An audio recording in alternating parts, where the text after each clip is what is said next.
Hello and welcome to another episode of Strange Antiquities. We're about to start day 7, so I think maybe we start in the Galway, or this map, the Gleeston Castle map. Let's see if they're buried among the trees. And it's a maiden in the tower. This is a tower. Climb the narrow winding stair to the top of the tower and rewarded with views across Lake Undermere. I'm not alone in the tower. Standing in the center of the circular platform is a statue of a young woman. The maiden, her outstretched arm points due east across the rooftop of Undermere and beyond. Okay, so that is the statue, but she's pointing east. So I think if we're here and we go east, and she's buried in the woods, I think it said. We'll try here. Okay.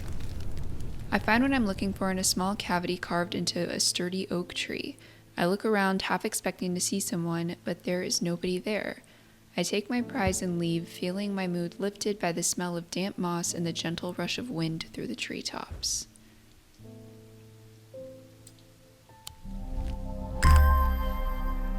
Oh, cool. That's a pretty neat one. Alright, so let's start with our first guest. Oh, Verona! I walked up the beck a mile or so in the cold and wet yesterday and found a section with a handful of dead fish floating in it. Belly up and blackened they were. Ooh. I'm not sure what to make of it, but I don't like it. Me either. I'm on my way to Calgarth Hall now. I spoke to Dr. Robertson earlier, and she said the 2 women they found there are still in the same state as the others, in a trance and eyes all black.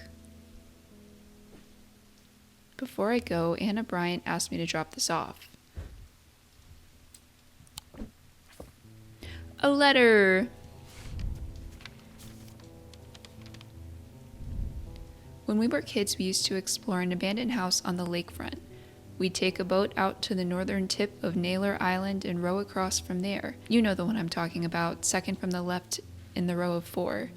I found myself outside its door 3 days ago, and I went inside for an old time's sake. I wish I hadn't. It always had an ominous feel. It has taken me the last 3 days to summon the courage to write this letter, but I think it's better you see for yourself what's out there. Yours in faith, Anna Bryant. I don't think I want to go. I think we're wanting to go here.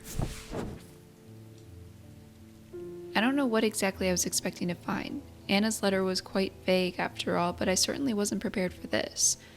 In an alcove of the house, peering out through loose mortar and crumbling brick, is a macabre shrine of sorts. The skull of a stag is mounted above the opening, its antlers smeared with a dark red substance, and large melted candles pool out onto the wooden floor on either side. In the center of the altar is a small iron chest, rusted and fused to the floor. It's clear that it's been there for a long time. I don't see any hinge or keyhole or any way of opening it at all, but after a while I notice an inscription that says simply, "I open to the voice." What? Okay, maybe this? The voice of Serenos? It's a voice. Let's try. The chest opens to reveal a golden totem. I can't imagine who would have stashed it here or why, but it doesn't look like they're coming back for it anytime soon. Ooh, a cat.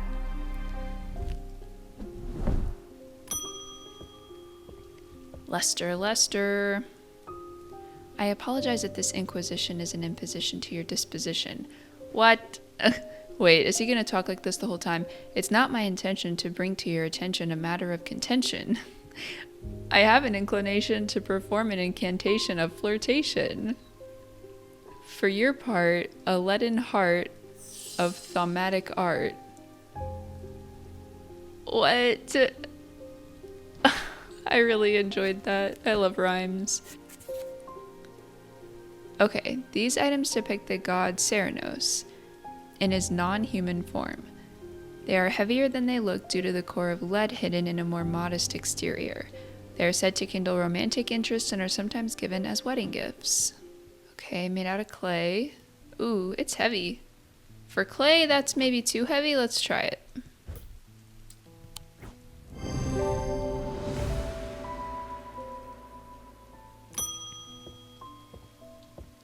Angus Eaton, what's up? Oh, you're not Eli. I'm returning an item he asked me to repair. The mechanism was mangled, but I've replaced all the springs and given it a clean. Good as new. Well, thank you, sir.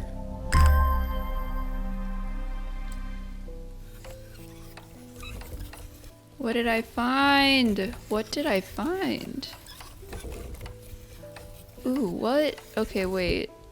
This has the same flower as this. Interesting. Okay, let's see. Oh.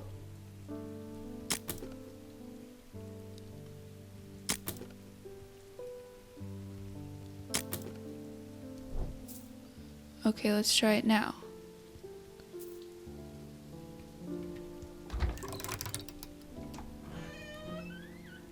Oh, cool! New things. What is that? What is that? Okay, should we close it back up? Slow going, but you know, slow and steady. Okay. Wow. Eli, our good pal. It wasn't my intention to leave you unattended for this long, but I'm afraid that I'm going to need to rely on you for a little longer. The Order of the Black Veil seemed more concerned by the ravens than the black-eyed state that Mr. Hungerford was found in. They said that it would take a very powerful force indeed to upset them like that. Unfortunately, they either weren't able or weren't willing to talk any further on the subject. I was hoping to avoid it, but I must go to Oxford in the Bodleian Library. I'll be gone for a few days at least, perhaps longer, but you seem to be handling yourself well here. Yeah, I am. I do not see eye to eye with the head of the collections at the Bodleian, but I do know that he takes an interest in horticulture. I will take him a Scythian charm to smooth things over between us. Scythian charm. Older Scythian charms are carved out of wood, but the more powerful designs make use of the planetary metals. No two are identical. They are used by horticulturists. Oh my goodness! I just played a game about this.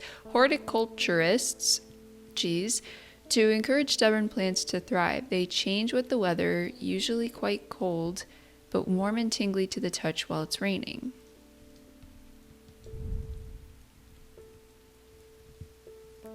Warm and vibrating. Okay. Gold and silver. So those are planetary metals. And it's warm. I'm gonna say we give it a go.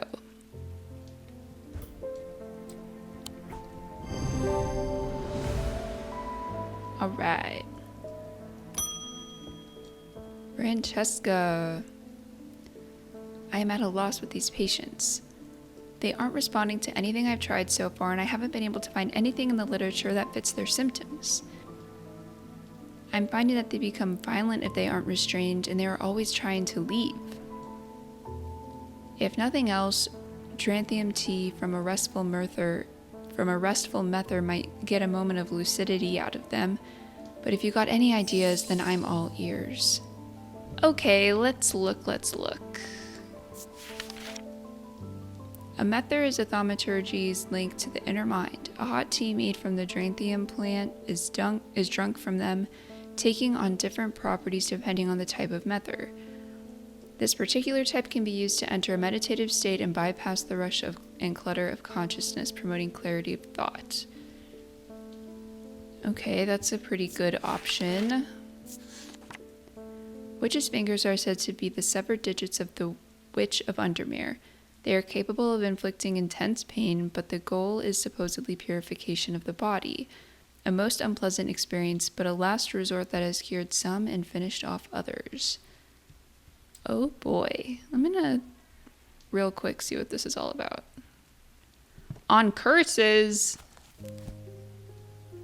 Oh my goodness. Well, that'll be helpful, I hope, at some point. Gemstones. What was this one?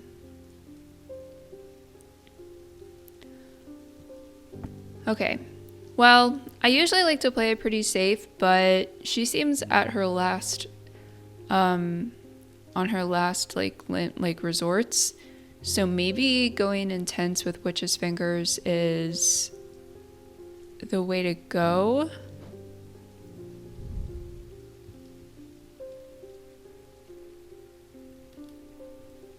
It has the moon and the witch sign on it. We're gonna throw caution to the wind.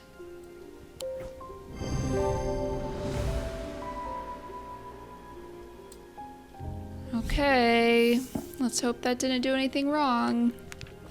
Rebecca, I've come to thank you for sharing the wonder of the Ares remnant with me.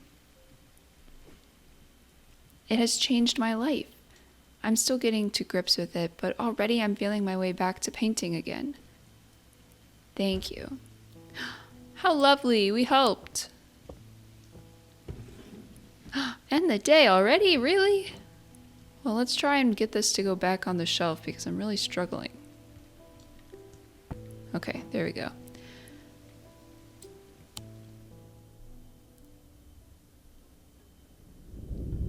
He knew what he had to do. Without hesitating, he took a hold of his diverging hook and used it to cut away the infected part of his mind before it could spread and consume him entirely. Oh my goodness, these little tidbits at the end of the day are the most ominous part so far. Is this another key, or is this a chess piece? I think it's a chess piece. Well, or just like a tower, but it looks like a chess piece. I am closest to the sunset, but furthest from the sunrise. Alright, so with all that said and done, we're going to go ahead and close out the episode here. Thank you guys so much for watching. I really hope you enjoyed it, and until next time, bye!